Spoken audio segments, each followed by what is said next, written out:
இனியவளே உனது இருவிழி முன் பழரச குவளையில் விழுந்த எறும்பு நிலை எனது நிலை விலக விருப்பமில்லையே பூவே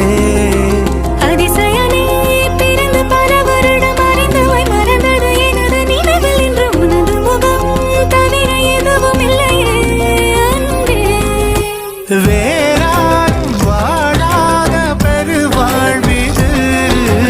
நினைத்தாலே மனமெங்கும் மழை தூவுது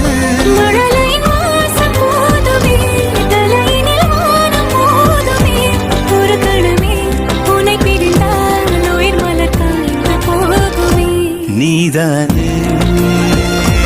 பொஞ்சாதி